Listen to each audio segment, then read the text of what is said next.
Hello everyone, welcome to the एक्जिया IAS academy. तो चलिए देखते हैं कौन से इम्पोर्टेंट न्यूज़ आर्टिकल हैं जो रेलेवेंट रहेंगे एग्जाम पर्सपेक्टिव से।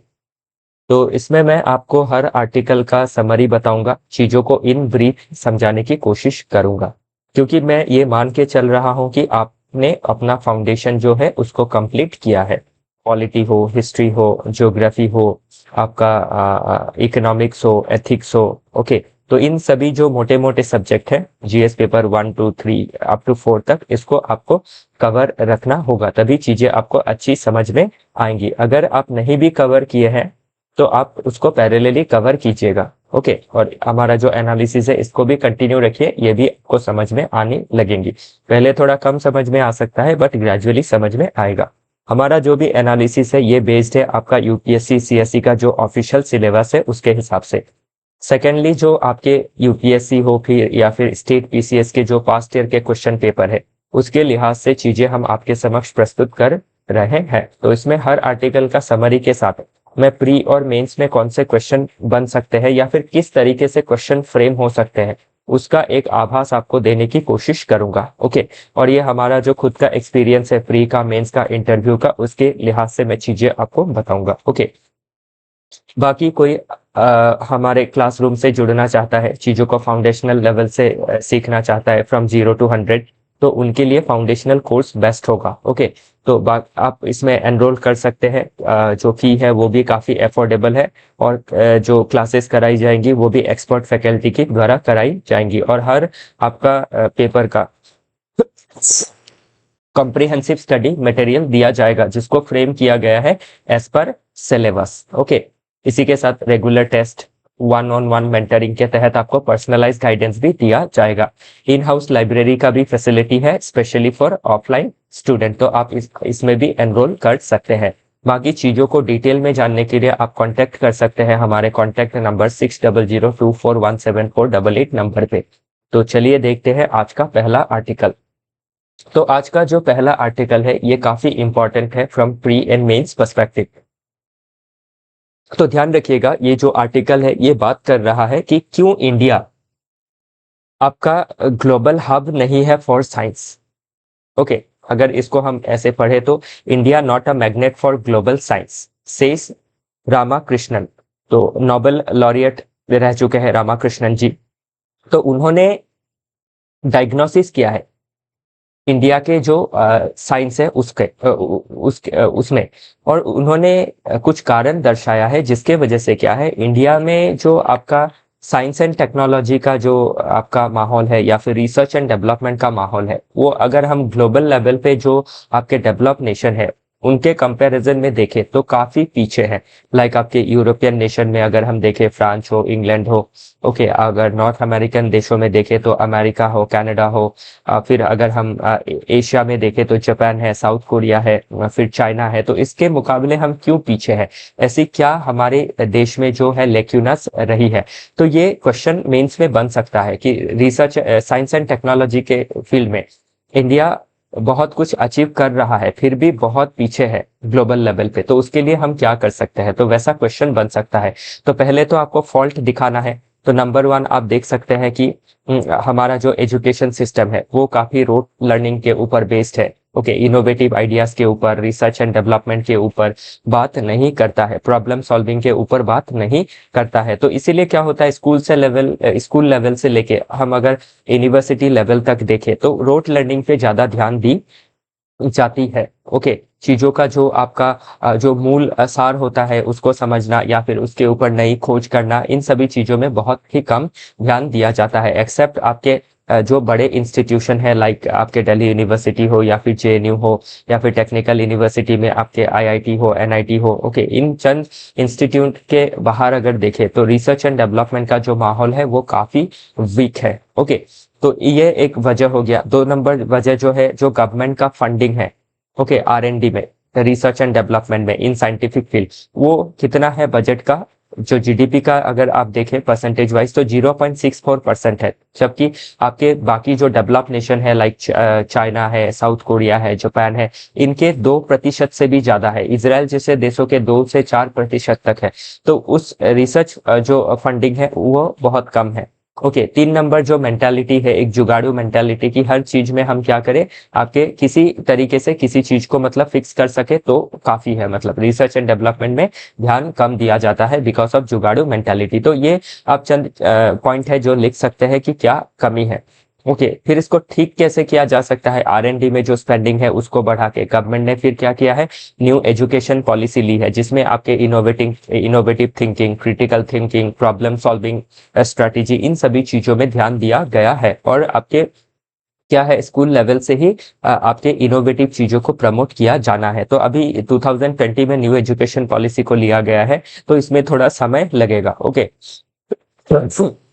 तो और भी डिफरेंट स्टेप्स है, लेकिन हम इसमें थोड़ा बहुत देख लेते हैं कि कितने फेजों में हमारा जो साइंस जो साइंटिफिक आपका एटमॉस्फेयर है उसको डेवलप किया गया है। अगर पोस्ट इंडिपेंडेंस 1950 से 80 तक अगर देखें तो CSIR का डेवलपमेंट हुआ है। ओके, DRDO का डेवलपमेंट हुआ है, DRDO इंस्टीट्यूशन बनाई गई, इसरो बनाया गया, भाभा एटॉमिक रिसर्च सेंटर बनाया गया। ओके, फिर अगर लिबरलाइजेशन एरा 1991 से 2010 के बीच में देखें तो जो IITs है उनकी एक्सपेंशन हुई है, आईसर का एक्सपेंशन हुआ है। ओके, आपके प्राइवेट सेक्टर के साथ कोलैबोरेशन हुआ है, लेकिन जो कोलैबोरेशन है वो बहुत ही वीक कोलैबोरेशन है। तो ये एक वीक पॉइंट है, इसको स्ट्रॉन्ग करना पड़ेगा। ओके, तो इन सभी चीजों में ध्यान देना है। फंडिंग का बोटलनेक जो है हमने देखा ही है, पॉलिसी डिसकंटिन्यूटी है जो हमने वो देखी ही है कि गवर्नमेंट कोई पॉलिसी लेता है साइंस एंड टेक में, रिसर्च एंड डेवलपमेंट में, तो एक समय के बाद उसको डिसकंटिन्यू कर दिया जाता है। फिर 2010 ऑनवर्ड्स देखे तो डिफरेंट प्रोग्राम लिया गया है, लाइक रामानुजन प्रोग्राम लिया है,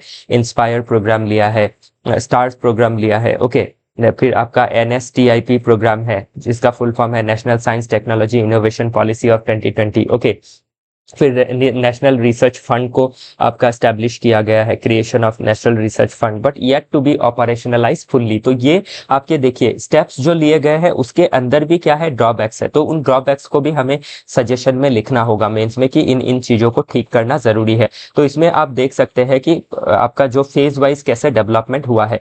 तो अगर कल ऐसे आ जाता है और ऐसे में आपको चीजें लिखनी होती है, तो ऐसे में आप क्या कर सकते हैं, आप टाइमलाइन के हिसाब से कैसे डेवलपमेंट हुए हैं, क्या आपके स्ट्रेंथ है, क्या आपके वीकनेसेस है, उन चीजों को हम दिखा सकते हैं। जैसे अभी DRDO काफी हद तक बहुत अच्छा काम कर रहा है, डिफेंस मॉडर्नाइजेशन में लगा हुआ है, लेकिन कैपेसिटी जो है कम है, उस कैपेसिटी को बढ़ाना जरूरी है। इसरो का जो आपका अचीवमेंट्स है वो आप देख ही सकते हैं। ओके, खाली आपका एटॉमिक रिसर्च में क्या है, आपके जो सिविल न्यूक्लियर प्रोग्राम है उसमें वीकनेस देखी जाती है बिकॉज ऑफ स्लिंडा act, because of atomic energy act, इन सभी चीजों को भी आप मेंशन कर सकते हैं। फिर CSIR जो है, council for scientific and industrial research, okay, इनका जो फंडिंग है उसको और बढ़ाना जरूरी है, like ISRO and DRDO। Okay, फिर स्टेम का एजुकेशन प्रमोट करना है, स्टेम का स्कीम भी आप लिख सकते हैं, science technology engineering mathematics and medicine. Okay, तो वो सभी चीजें हम इसमें मेंशन कर सकते हैं। ओके, फिर चलते हैं आगे। फिर आप डायरेक्टिव प्रिंसिपल्स को भी इसमें इंक्लूड कर सकते हैं कि कैसे गवर्नमेंट को क्या करना है, एजुकेशन प्रमोट करना है, एम्प्लॉयमेंट प्रमोट करना है, पब्लिक हेल्थ प्रमोट करना है। तो अभी पब्लिक हेल्थ को स्ट्रांग बनाने के लिए, रोबस्ट बनाने के लिए, एम्प्लॉयमेंट जनरेशन करने के लिए साइंस एंड टेक्नोलॉजी का बहुत ज्यादा जरूरी है, रिसर्च एंड डेवलपमेंट का बहुत ज्यादा जरूरी है। उससे क्या होगा, हमारा प्राइमरी, सेकेंडरी, टर्चरी, इन सभी सेक्टर्स का डेवलपमेंट होगा। ओके, फिर अगर आप आगे चल के देखें तो इसमें और भी आप देख सकते हैं, जैसे ग्लोबल साइंटिफिक हम डायस्पोरा के साथ जुड़ सकते हैं। ओके, इंडियन ओरिजिन रिसर्चर्स को इन रिसर्च में कोलैबोरेट करवा सकते हैं। ओके, इनमें फंडिंग कर सकते हैं, टैक्स इंसेंटिव दे सकते हैं, इन डिफरेंट जो इंस्टीट्यूशंस है उनको हम फ्रीडम दे सकते हैं। ओके, एकेडमिक टेन्योर प्रोवाइड कर सकते हैं, जो आपके रिसर्चर्स है उनका टेन्योर हम बढ़ा सकते है। ओके, ग्रांट की गारंटी हम दे सकते हैं, मतलब गवर्नमेंट के द्वारा कि आपको ग्रांट दिया जाएगा, आप रिसर्च करते रहिए, बीच में रिसर्च को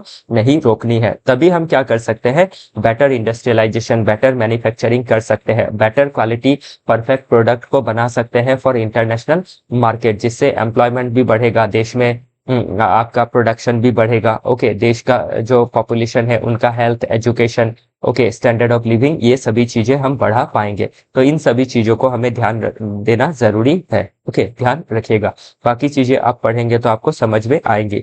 नेक्स्ट आर्टिकल बात कर रहा है how will Israel Iran conflict impact India.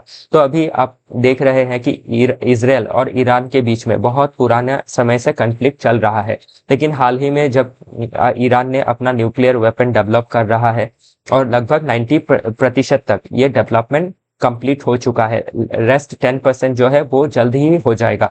तो अगर ईरान न्यूक्लियर वेपन डेवलप कर लेता है तो इससे इजराइल को खतरा बढ़ेगा। तो इसीलिए इजराइल क्या कर रहा है, अपने जो एग्जिस्टेंशियल जो थ्रेट महसूस कर रहा है उस थ्रेट को मिटिगेट करने के लिए उन्होंने प्रीएम्प्टिव स्ट्राइक कर दिया है ऑन इजराइल। और अभी हाल ही में तो ये भी खबर आया है कि ईरान के ऊपर आपके 3 अटैक किए गए हैं बाय यूएसए। तो यूएसए हमेशा इजराइल का एलाई रहा है, सपोर्ट करता है इजराइल को। तो अभी ध्यान रखिएगा कि ग्लोबल लेवल पे कोई भी कंफ्लिक्ट होता है, कोई भी कंसर्न होता है, तो उसमें हमें वो जो कंसर्न है उसको समझने के साथ ही हमें ये समझना जरूरी होता है कि ये जो भी कंफ्लिक्ट है या फिर जो भी पॉजिटिव नेगेटिव है, ये कैसे इंडिया को इम्पैक्ट करेगा पॉजिटिवली एंड नेगेटिवली। तो वही न्यूज इसमें बताई गई है। तो मैंने ये काफी बार कवर किया है, लेकिन फिर से आज ये आर्टिकल मुझे अच्छा लगा तो मैं कवर कर रहा हूं। और इसी के साथ आपका एक स्ट्रेट के बारे में भी आपको पता ही है, पहले भी बात किया है, स्ट्रेट ऑफ हॉर्मुज। ओके, इसके बारे में भी कहा गया है। क्यों? क्योंकि आप ध्यान रखिए, स्ट्रेट ऑफ हॉर्मुज का के पास ही ईरान है। ओके, और इधर आपका देख सकते हैं Iran, Iraq, Kuwait, okay, Saudi Arabia, UAE इधर रहा, ओमान। तो ये जो रीजन है ना, ये आपके नेचुरल रिसोर्स रिच रीजन है, ऑयल, नेचुरल गैस, और इंडिया इस रीजन से बहुत ज्यादा इंपोर्ट करता है। ओके, और एशिया का लगभग 80% एनर्जी इसी चैनल से होके गुजरता है। ओके, और इंडिया का भी लगभग 50% एनर्जी इसी चैनल से होके गुजरता है। तो ये रूट के ऊपर क्या किया जा सकता है, इसको चोक पॉइंट की तरह इस्तेमाल किया जा सकता है बाय ईरान, जो अभी टेंशन चल रहा है उसकी वजह से। तो ऑयल का प्राइस अगर आपका बढ़ता है, क्योंकि आपकी सप्लाई घटेगी तो प्राइस बढ़ेगा, क्योंकि डिमांड जो है कांस्टेंट है। तो इससे क्या होगा, हमारे देश के अंदर अंदरूनी आपकी जो अर्थव्यवस्था है उसमें आपका चोट पहुंचेगा। ओके, आपके प्राइस फ्लक्चुएशन होगी, इन्फ्लेशन बढ़ेगा, प्रोडक्शन घटेगा, तो ये प्रॉब्लम क्रिएट कर सकता है। तो पहला तो आपको इजराइल ईरान के कॉन्फ्लिक्ट से क्या इम्पैक्ट पड़ेगा वो हमने स्ट्रेट ऑफ हॉर्मुज से देखा। अभी ध्यान रखिएगा, प्रीलिम्स में पूछ लिया जाएगा कि स्ट्रेट ऑफ हॉर्मुज किसको कनेक्ट करता है, Persian gulf and gulf of Oman को। ओके, फिर आपका बाबर अल मंडाब है वो किसको कनेक्ट करता है। देन फिर पूछा जा सकता है स्ट्रेट ऑफ जिब्राल्टर किसको कनेक्ट करता है। तो इन सभी चीजों को अभी आपको जितना हो सके आप ज्योग्राफी में इन चीजों को आप समेटिए। लेकिन ध्यान रखिएगा, सबसे ज्यादा कौन सी चीजें पूछी जाती है जो न्यूज में बनी हुई रहती है। अभी स्ट्रेट ऑफ हॉर्मुज ये स्टेटिक चीज है, लेकिन करंट में आ रहा है बार बार, तो इसको पूछ लिया जा सकता है। बाकी अभी हम ध्यान देते हैं इजराइल ईरान कॉन्फ्लिक्ट से इंडिया के ऊपर क्या इम्पैक्ट पड़ेगा। तो ध्यान रखिएगा क्या इम्पैक्ट पड़ सकता है, आप बिना पढ़े भी इसका आंसर दे सकते हैं। नंबर 1 इकोनॉमिक इम्पैक्ट पड़ेगा। नंबर 2 देखें तो आप एनर्जी का ऊपर इम्पैक्ट पड़ेगा, ट्रेड का डिस्ट्रप्शंस होगा। ओके, फिर आपके डायस्पोरा के ऊपर नेगेटिव इम्पैक्ट पड़ेगा। ओके, फिर हमने जो आपके इंफ्रास्ट्रक्चर डेवलपमेंट्स के प्रोजेक्ट लिए हैं, जैसे INSTC है, ओके, IMEC है, चाबहार पोर्ट प्रोजेक्ट है, इन सभी चीजों में क्या होगा, इम्पैक्ट पड़ेगा। ओके, तो ये सभी चीजें हम एग्जाम में लिख सकते हैं। तो ध्यान रखिएगा कि पहले 17-18 में $14 बिलियन का ट्रेड होता था विद ईरान, जो 2024 तक क्या कितना हो गया है, 1.4 बिलियन हो गया है, क्योंकि ईरान के ऊपर यूएसए ने सैंक्शंस लगा के रखा है अंडर काटसा लॉ। फिर इसराइल के साथ 11 बिलियन का ट्रेड था हमारा 2022 तक, जो 3.75 बिलियन तक आ गया है। मतलब हमारा क्या हो रहा है, ट्रेड डिसरप्शंस हो रहा है। ये नंबर अगर ध्यान रहते हैं तो ठीक है, मेंस में आप लिख सकते हैं, और ध्यान नहीं भी रहता है तो आप इन जनरल चीजों को लिख सकते हैं। फिर एनर्जी सिक्योरिटी थ्रेट आएगा। अभी बताया कि 40-50% जो एनर्जी है आपके नेचुरल गैस हो या फिर आपका क्रूड ऑयल हो, ये उस रीजन से आता है। ओके, फिर आपका और ध्यान रखिएगा स्ट्रेट ऑफ हॉर्मुज के बारे में ऑलरेडी बताया है। फिर डिप्लोमेसी को लेके भी एक टेंशन आ सकती है, क्योंकि आपके हाल ही में SCO में ओके इजराइल के अगेंस्ट जो क्रिटिसिज्म का जो रेजोल्यूशन आया था, इंडिया ने उससे विड्रॉ किया है। इंडिया ने उसमें कोई सपोर्ट नहीं दिया है। ओके, इंडिया ने उसको सपोर्ट नहीं किया है इजराइल के अगेंस्ट। तो ये आपका क्या है, एक डिप्लोमेटिक आप देख सकते हैं कि टेंशन क्रिएट हो सकता है कि इंडिया इस समय ऐसा है कि अपना स्ट्रेटेजिक ऑटोनॉमी बनाने के लिए हम ना तो आपके यूनाइटेड नेशन जनरल असेंबली का कोई रेजोल्यूशन में वोट कर रहे हैं, हम रेफरेंड कर रहे हैं, हम है ही नहीं उधर। ओके, तो इससे क्या है, एक तो हमने अपनी स्ट्रेटेजिक ऑटोनॉमी बनाई है, लेकिन बहुत लोग जो क्रिटिसाइज करते हैं वो ये भी क्रिटिसाइज करेंगे कि इंडिया का स्टैंड नहीं है। लेकिन ध्यान रखिएगा, हमें क्रिटिसाइज नहीं करना है, हमें बताना होगा कि हमने अपना स्ट्रेटेजिक ऑटोनॉमी को मेंटेन किया है। ओके, जैसे ब्रिक्स का प्लेटफॉर्म पे हो, ओके, एससीओ का प्लेटफॉर्म पे हो, ग्लोबल साउथ के प्लेटफॉर्म पे हो, इधर हमें हमारे ऊपर बहुत सारे क्रिटिसिज्म्स आएंगे, लेकिन हमने क्या किया है, दोनों में से किसी को सपोर्ट नहीं किया है या फिर फेवर नहीं किया है और किसी को डिसफेवर नहीं किया है। हमने एक न्यूट्रल स्टांस बना के रखा है और हम दोनों ही देशों से बातचीत में है कि दोनों देश जो प्रॉब्लम है वो आपस में सुलझाए डेमोक्रेटिक वे से। यही हमारा क्या रहेगा, आंसर रहेगा। ओके, तो बाकी आप अगर प्रोजेक्ट में देखें तो कौन से प्रोजेक्ट में असर पड़ेगा, जो आईएमईसी है, India middle east Europe economic corridor, okay, जो गाजा कन्फ्लिक्ट के लिए स्टॉल्ड है, रुका हुआ है। चाबहार पोर्ट जो ईरान के साथ डेवलपमेंट होना है वो भी स्टॉल्ड होके रखा है। फिर जो आईएनएसटीसी है भाया ईरान रशिया, वो भी स्टॉल्ड होके रखा है। तो ये सारी इम्पैक्ट आप देख सकते हैं। तो काफी इंपॉर्टेंट रहेगा ये जो भी डिस्कशन है मेंस के लिए। बाकी आप ध्यान रखिएगा स्टेट ऑफ हॉर्मुज, ये सभी चीजें, ब्रिक्स, एससीओ में कौन से मेंबर है, जैसे ब्रिक्स में हाल ही में ईरान, यूएई, इंडोनेशिया आपका मेंबरशिप प्राप्त हुआ है। तो ये सभी चीजें पूछी जा सकती है प्रीलिम्स में। ओके, फिर आईएमएसी के बारे में ऑलरेडी पूछा गया है, चाबहार पोर्ट के बारे में ऑलरेडी पूछा गया है, आईएनएसटीसी के बारे में ऑलरेडी पूछा गया है। तो in future different state PCS में भी पूछा जा सकता है। नेक्स्ट आर्टिकल देखते हैं, what's the biggest challenge in DNA analysis. तो अभी डीएनए एनालिसिस से क्या होता है, हम लोगों का जो आपका कनेक्शन है with human, okay, with relatives, वो निकाल सकते हैं। तो अभी डीएनए एनालिसिस के बारे में क्यों न्यूज में आया, क्योंकि हाल ही में जो आपके अहमदाबाद में फ्लाइट का क्रश हुआ था, ओके, अनफॉर्चुनेट क्रश था जिसमें लगभग 270 लोगों ने अपनी जान गंवाई है। तो अभी जब फ्लाइट क्रश होता है तो उसमें क्या होता है, आपकी जो ह्यूमन बॉडी होती है वो पहचान में नहीं आती है। तो इसके लिए क्या होता है, अभी जो आपके फैमिली मेंबर्स है उनको कैसे जो बॉडी है वो देंगे। ओके, तो उसके लिए अभी आइडेंटिफाई करने के लिए क्या होता है, डीएनए का इस्तेमाल किया जाता है। ओके, तो डीएनए कलेक्ट किया जाता है जो आपकी फैमिली है और जो आपके जो ऑलरेडी एक्सीडेंट में डेथ को प्राप्त कर चुके हैं, तो उनको क्या किया जाता है, उनका डीएनए कलेक्ट करके उससे आपकी जो कनेक्शन है वो निकाली जाती है। तो अभी ध्यान रखिएगा, आपका जो डीएनए होता है वो 99.99% सेम होता है। ओके, समझ लीजिए किसी का भी डीएनए आप ले लीजिए, वो 90 ह्यूमन का वो 99.99% सेम होगा। वो 0.01% जो आपका डिफरेंट है उसी से क्या किया जा सकता है, पता लगाया जा सकता है। और उसी 0.1% को क्या कहा जाता है, आपका शॉर्ट टेंडेम रिपीट्स कहा जाता है। ओके, तो ये अभी प्रीलिम्स में पूछ लिया जा सकता है क्योंकि न्यूज में बना हुआ है। ओके, तो वो जो 0.1% है वो डिफरेंस जो क्रिएट करता है उसको क्या कहा जाता है, it includes unique sequence called short tandem repeats. Okay, तो ये चीजें एसटीआर क्या है पूछी जा सकती है। तो उस लिहाज से क्या है, ये आर्टिकल इंपॉर्टेंट रहेगा। ओके, तो ऐसे प्रीलिम्स में क्या है, अभी इतना पूरा आर्टिकल आपको समझ बनाने में मदद करेगा, प्लस इसमें से ऐसे छोटे चीज पूछे जा सकते हैं। ओके, स्टेटमेंट फॉर्म में तो आपने अगर थोड़ा भी पढ़ा होगा तो इससे क्या है, आप चीजों को निकाल सकते हैं। प्लस ऐसा दे देगा कि आपका 95% ह्यूमन जो जेनेटिक मेकअप है वो सेम होता है, बाकी 5% डिफरेंट होता है। तो वो भी स्टेटमेंट क्या है, गलत हो जाएगा। ओके, तो इनको ध्यान देना जरूरी है। तो बाकी जो डिटेल है, जून 12 को जो अनफॉर्चुनेट एयर इंडिया फ्लाइट का क्रैश है, ओके, जिसमें आपकी 270 से भी ज्यादा लोगों की डेथ हो गई है, काफी अनफॉर्चुनेट है। ओके, और इसीलिए अभी क्या है, जो आपके विक्टिम्स है जो बर्न हो गए हैं, डिकम्पोज हो गए हैं, ओके, फ्रेगमेंटेड हो गए हैं, तो उनको अभी खोज के निकाल के, ओके, उनकी जो फैमिली सफर कर रही है उनको आपका सौंपना जरूरी रहेगा। तो उसके लिए अभी क्या है, जरूरी है कि हम विजुअली तो नहीं पहचान सकते हैं, तो डीएनए वाइज पहचान करनी जरूरी रहेगी। ओके, तो चलिए देखते हैं आगे।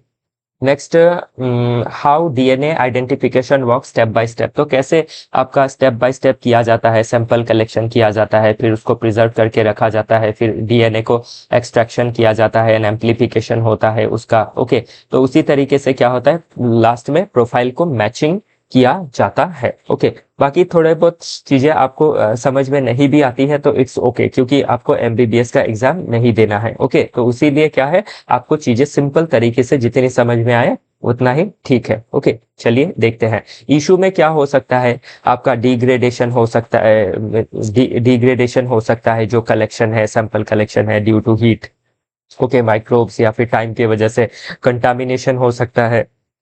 कंटामिनेशन में मिक्सिंग, मिस हैंडलिंग या फिर ह्यूमन एरर्स हो सकते हैं, एनवायरमेंटल डैमेज हो सकता है।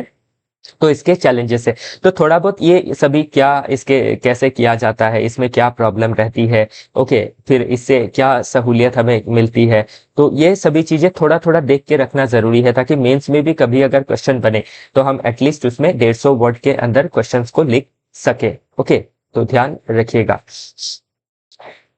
तो इसमें वही चीजें कही गई है, क्या सोल्यूशन है टू ओवरकम चैलेंजेस। ओके, तो आपका जो सैंपल डिग्रेडेशन है उसके लिए हम मिनी एसटीआर कलेक्ट कर सकते हैं। ओके, कंटामिनेशन को दूर करने के लिए जो चेन ऑफ कस्टडी का प्रोटोकॉल है उसको ध्यान में रखना जरूरी है। ओके, फिर डेटा इंटरप्रिटेशन के लिए हम artificial intelligence, machine learning software का इस्तेमाल कर सकते हैं। ओके, तो ये मैनुअल एरर्स के लिए हम ऑटोमेटिक या फिर रोबोटिक कलेक्शन, एक्सट्रैक्शन, एम्प्लीफिकेशन कर सकते हैं, ध्यान रखिएगा। Okay, next article again health से जुड़ा हुआ है, तो ध्यान रखिएगा बहुत सारे क्या होते हैं जो ब्लड ग्रुप होता है। ओके, तो जैसे ए बी है उसमें पॉजिटिव नेगेटिव है, ओ है उसमें पॉजिटिव नेगेटिव है। इसके अलावा भी क्या है, आपके अल्ट्रा रेयर ब्लड ग्रुप होता है। Okay, ultra rare blood group, तो अल्ट्रा रेयर ब्लड ग्रुप में आपका जैसे बॉम्बे ब्लड ग्रुप के बारे में हमने पहले पढ़ा था, फिर पी नल है, आर एच नल है। तो इन ये जो ब्लड ग्रुप्स है रेयर है, मतलब बहुत ही ज्यादा अल्ट्रा रेयर है।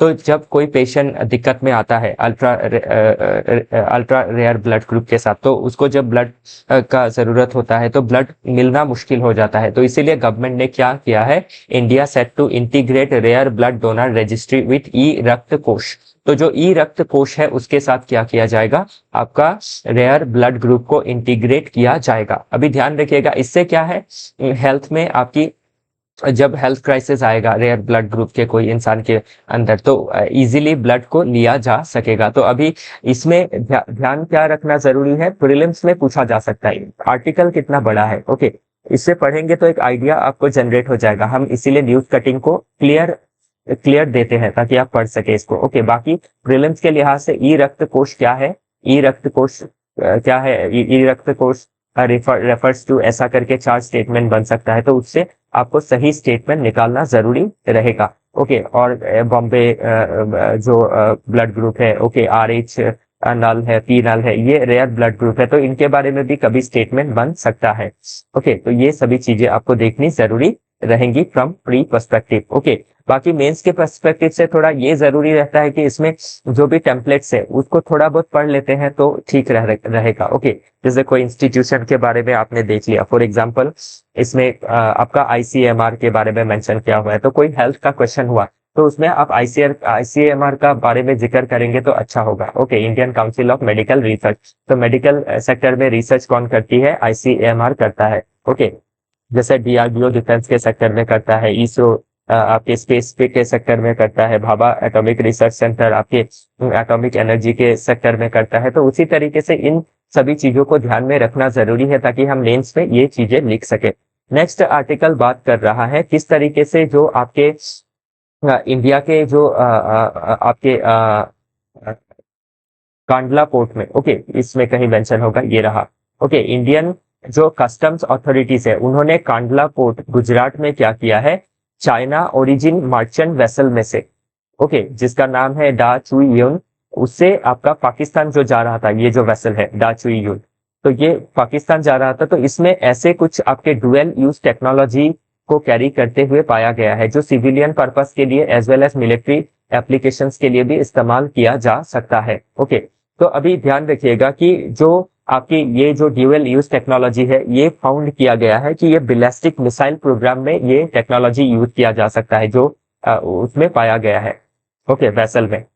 क्या पाया गया है वो इसमें मेंशन नहीं किया है। तो जो भी टेक्नोलॉजी पाई गई है उसको मिसाइल टेक्नोलॉजी में यूज किया जा सकता है। अभी India missile technology control regime का सिग्नेटरी है, तो उस हिसाब से हमारा ये दायित्व बनता है कि जो भी ऐसे आपके जो वेसल्स है उसमें अगर ऐसे चीजें ट्रांसफर हो रही है एक देश से दूसरे देश में, तो उसके ऊपर हम क्या करें, रेस्ट्रिक्शंस लगाएं। और जो चाइना का जो आपका फेस है उसको वर्ल्ड के सामने रखे कि किस तरीके से चाइना क्या करता है, पाकिस्तान को मदद करता है अगेंस्ट इंडिया।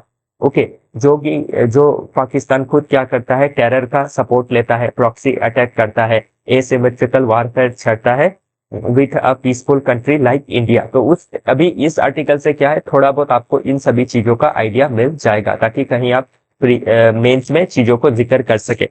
तो अभी पूछ लिया जा सकता है एमटीसीआर क्या है, एमटीसीआर क्या है, इसको थोड़ा बहुत आप नेट में सर्च करके देख लीजिएगा, पूछा जा सकता है इन फ्यूचर। ओके, इसी के साथ डिफरेंट जो आपके एग्रीमेंट है लाइक वासेनार एग्रीमेंट है, ओके, देन आपका एनपीटी है, nuclear non proliferation treaty, CTBT है, इनको प्रीलिम्स के लिहाज से ध्यान रखना जरूरी होता है। फिर आपका एफएटीएफ क्या है, ओके, अभी फाइनेंशियल एक्शन टास्क फोर्स, तो ये G7 से आया है, ओके, 1989 में। तो इंडिया ने इसमें ज्वाइन किया था 2010 में, मुझे जितना ध्यान आ रहा है। तो ये ग्लोबल वॉच डॉग है मनी लॉन्ड्रिंग का, टेरर फाइनेंसिंग का एंड प्रोलिफरेशन फाइनेंसिंग का, कि किस तरीके से क्या है ये सभी चीजों को प्रोलिफरेट किया जा रहा है, मनी लॉन्ड्रिंग को, टेरर फाइनेंसिंग को। तो इसको रोकने का काम है किसका, एफएटीएफ का। तो इसी एफएटीएफ में पाकिस्तान क्या था 2020 तक 2022 तक ग्रे लिस्ट में था, ओके, और ब्लैक लिस्टेड होने से पहले ही ये ग्रे लिस्ट से बाहर निकल गया। लेकिन अभी फिर से इंडिया कोशिश कर रहा है कि इसको हम लोग ग्रे लिस्ट और फाइनली ब्लैक लिस्ट में डालें। तो एफएटीएफ के ऊपर भी प्री में क्वेश्चन पूछा जा सकता है, और मेंस में हम टेररिज्म से कैसे लड़े, तो उसमें आप एफएटीएफ का जिक्र कर सकते हैं। नेक्स्ट आर्टिकल बात करता है कि जो आपके फॉरेस्ट ड्वेलर्स है, स्पेशली जो नक्सल अफेक्टेड एरियाज में है, जो रेड कॉरिडोर्स कहा जाता है, ओके, जो आपके ईस्टर्न स्टेट है, तो उन रेड कॉरिडोर अफेक्टेड एरिया में अभी बहुत दूर तक नक्सलिज्म का प्रॉब्लम कम हुआ है। तो उन रीजन में जो आपके फॉरेस्ट ड्वेलर है उनको जो लैंड लीज में दी गई है, मतलब एक समय के लिए आपके फॉरेस्ट एरिया में रह सकने के लिए, तो उसको क्या कर दिया जाना चाहिए। जो फॉरेस्ट राइट एक्ट ऑफ 2006 है, जो ये कहता है कि जो फॉरेस्ट ड्वेलर है उनको मिट्टी का, जमीन का राइट्स दिया जाना चाहिए, उनको जमीन का परमानेंट सेटलमेंट दिया जाना चाहिए, ओके, परमानेंटली उनको सेटल करना चाहिए। तो अभी ध्यान रखिएगा, जो फॉरेस्ट राइट एक्ट है ये काफी इंपॉर्टेंट एक्ट है ट्राइबल जो आपके कम्युनिटी है उनके आपके लैंड राइट्स को प्रोटेक्ट करने के लिए, ओके। तो ये इंडिविजुअल फॉरेस्ट राइट को प्रोटेक्ट करता है, कम्युनिटी फॉरेस्ट राइट को प्रोटेक्ट करता है, हैबिटेट राइट्स को प्रोटेक्ट करता है, फॉरेस्ट माइनर प्रोड्यूस जो है वो भी ट्राइबल लोग कलेक्ट कर सकते हैं। तो अभी ध्यान रखिएगा, मैंने ये आर्टिकल इसीलिए कवर कर रहा हूँ क्योंकि आपके क्या है, ट्राइबल जो पॉपुलेशन है, कम्युनिटी है, उनको कैसे हम एम्पावर कर सकते हैं, कैसे उनका राइट्स को प्रोटेक्ट कर सकते हैं, उसके बारे में आपको कभी सजेशन पूछा जा सकता है। लास्ट ईयर एपीएससी में पूछा गया था। तो आपको सिंपली क्या करना है, डिफरेंट मेजर्स को लिखना है, जैसे फॉरेस्ट राइट एक्ट 2006 है, ओके। इसके अलावा भी और भी आपके प्रोविजंस है, कहीं मेंशन होंगे इधर, जस्ट अ मिनट। ये रहा आर्टिकल 244 कॉन्स्टिट्यूशन का, जो 6 शेड्यूल का प्रोविजन रखता है। 5th शेड्यूल है, ओके, 10 स्टेट के लिए, okay, other than north eastern state. Then आपका 6 शेड्यूल है for north eastern state, okay, north east के सारे स्टेट नहीं, कुछ स्टेट के, जैसे आसाम, मेघालय, मिजोरम, त्रिपुरा, ओके, उनके लिए। फिर पेसा एक्ट है जिसमें क्या करना है, ग्राम सभा को एम्पावर किया जाता है, पंचायती राज एक्सटेंशन एक्ट 1996 के तहत। फिर फॉरेस्ट राइट एक्ट जो हमने अभी देखा। अभी ये जो आप प्रोविजन और एक्ट देख रहे हैं ना, ये आपके प्रीलिम्स के लिए काफी इंपॉर्टेंट है, और मेंस में जब ट्राइबल रिलेटेड क्वेश्चन पूछा जाएगा तो उसमें इन सभी चीजों को आप मेंशन ना किए हुए अच्छा मार्क्स नहीं प्राप्त कर सकते, इनको मेंशन करना ही है, ये बहुत जरूरी प्रोविजंस है, ओके। चलिए आगे देखते हैं। नेक्स्ट आर्टिकल बात करता है अबाउट जम्मू एंड कश्मीर, कि जम्मू कश्मीर का जो स्टेटहुड था उसको रिवोक कर दिया गया था 2019 में, और बाइफ्रुकेट करके 2 यूनियन टेरिटोरी बना दी गई, एक Jammu and Kashmir, another is Ladakh, okay. Ladakh को यूनियन टेरिटोरी बनाया गया विदाउट लेजिस्लेचर, और जम्मू कश्मीर को विथ लेजिस्लेचर। तो अभी जम्मू कश्मीर में आपके जो आप देख सकते हैं 2023 पहला तो बाइफ्रुकेट किया गया, आर्टिकल 370 को हटाया गया इन 2019, ओके। उसके बाद आपका 23 में सुप्रीम कोर्ट में केस लगा और उस केस में स्टेटहुड को जितना जल्दी हो सके उसको रिस्टोर करने के बारे में कहा गया। फिर 23-24 में आपका इलेक्शन हुआ, assembly election in Jammu and Kashmir union territory. तो उसमें जो इलेक्टेड अभी गवर्नमेंट है and national conference party lead government, वो अभी ये डिमांड कर रहे हैं कि स्टेटहुड को आपका रिस्टोर करना चाहिए। अगर नहीं करते हैं तो वो अप्रोच करेंगे सुप्रीम कोर्ट में। ओके, तो वही मुद्दा इसमें दिया गया है। तो सुप्रीम कोर्ट का जो जजमेंट था, उन्होंने कहा था कि आपका ये कॉन्स्टिट्यूशनल एक्सपेक्टेशन है और ये पूरा किया जाना चाहिए। फेडरल फेयरनेस देना चाहिए जम्मू कश्मीर को, डेमोक्रेटिक लेजिटिमेसी को मेंटेन करना चाहिए। ओके, फिर आपका ध्यान रखिएगा और इसमें आप क्या पढ़ सकते हैं।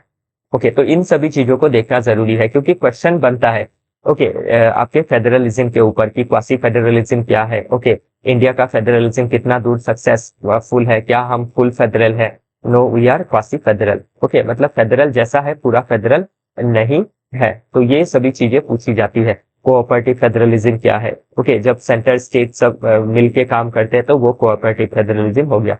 कॉम्पिटिटिव फेडरलिज्म क्या हुआ? जब स्टेट के बीच में कंपटीशन रहता है। और कॉम्पिटिटिव फेडरलिज्म क्या हुआ? जब सेंटर स्टेट क्या करती है? कॉन्फ्लिक्ट में आ जाती है।